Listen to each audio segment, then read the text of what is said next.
So for step 3, attaching the pinion gear, well, this is where we're going to start working with our motor. We've got a motor plate, we've got our pinion, and we have this B3 piece, which is going to be used to set the pinion correctly on the motor shaft. I do love it when kits come with this as opposed to just trying to measure it out. It just makes things a lot easier. And then of course we've got our Allen key to lock in our grub screw. Now down here, we also are going to need to attach our motor mount to the motor.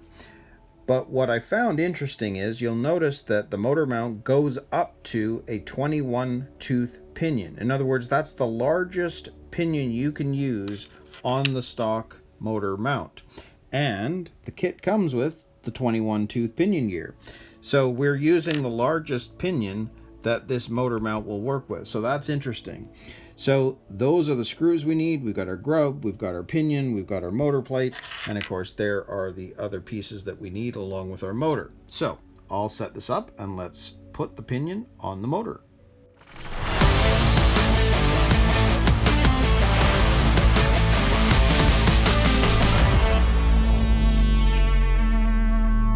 So first off, we need to remove the rubber boot. I just grab a pair of pliers and pull. That'll just slide off. Put that aside. And we're going to put our motor plate, and obviously those are the 2 screw holes, so we've got to pop that on so that it's across from those 2 screw holes, just like that. And then we're going to put this onto here, so you can see how that slides over the motor piece right there. And then we're going to have our pinion gear. Now, the one thing I tend to do, just to make things easier, is I'll put the grub screw on our Allen key here.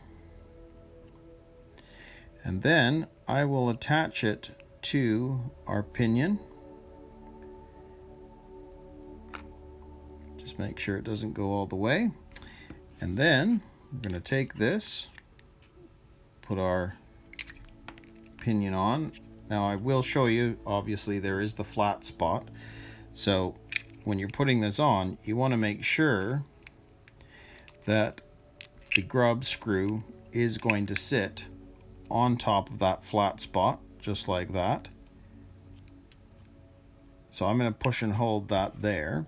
But what I'm also going to make sure of is that this actually is gripping the flat spot as much as possible. So I'll show you what I mean by that. So I haven't done anything with it yet. What I'm trying to see is, where is it on the motor? See how I've tightened it up enough that it's actually catching the flat spot?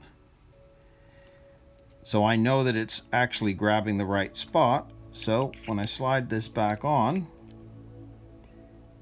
and push all the way, we can now tighten this down. So I'm going to remove that now because this is already tight, but now I'm going to really tighten it up. So I usually tighten this, I kind of have a feel for it, if that makes sense, is that when I'm tightening it, I can feel how much this is tightening or not. You don't want to over tighten, but at the same time you want to make sure it really is tight. And that feels pretty good. And of course, if I slide this back on again, it's exactly where it should be. You can kind of see that there's no movement. It's exactly where it needs to be. So we know that the pinion gear is now on the motor exactly where it needs to be. So what do we have left to do? Well, we've got this motor mount. So obviously, based on the way this is done, let's see, this, if we've got our square out bit there, that's got to sit like that, and we got to make sure we are hitting the 21. So if I grab my screwdriver here, we know that that is the 21. And that is the first hole that we're going to use.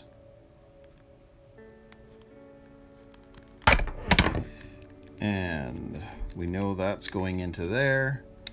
So let's go one more.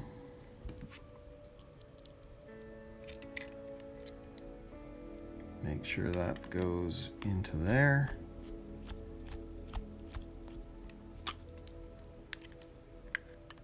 And tighten that up. Okay, so there we go. There is our pinion and motor mount attached, and you can see the screws have gone into the 21 and the 21. Very cool, just like our diagram. So that means that step 3 is complete. So we're going to move on to step 4 and attach the motor. So for step 4, attaching the motor, well, we've got to grease up our pinion gear here, then slide this into our gearbox. Then we've got 2 screws and 2 washers to attach it all. So there are the screws that we need and the washers, and of course here we have our motor and we have our gearbox ready to go. So I'll set this up and we'll attach the motor. So the first thing we'll do is let's grease up our pinion gear.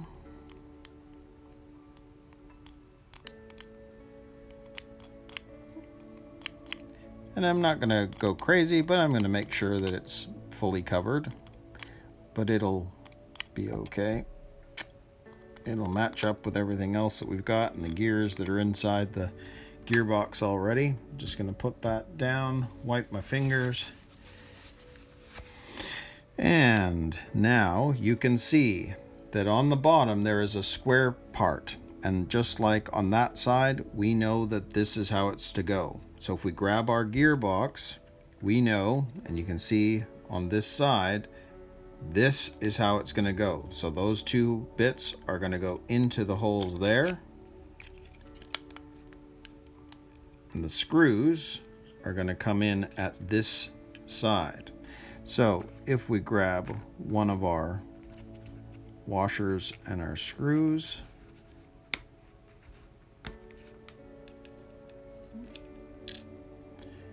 and put that down there.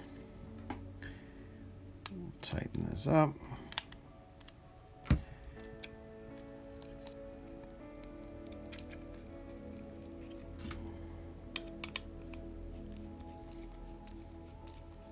And again, I'm not going to do it all the way. I want to make sure that the other one goes on and make sure that there's nothing binding as this is going in.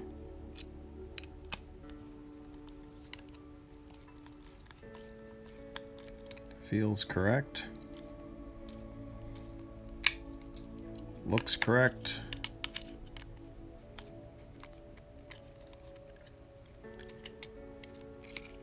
So we'll just tighten this up now.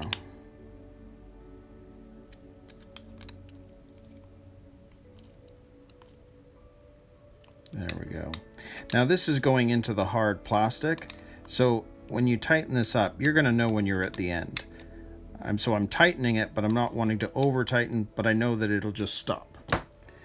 So there we go. There is our motor attached to the gearbox, and you can see down below here that the pinion gear is nicely away from the side of this frame, but it should actually match up with the other gear that we're going to place in there soon. So very cool. Motor attached. So step 4 is complete. So we're going to move on to step 5, and we're going to work on the spur gear.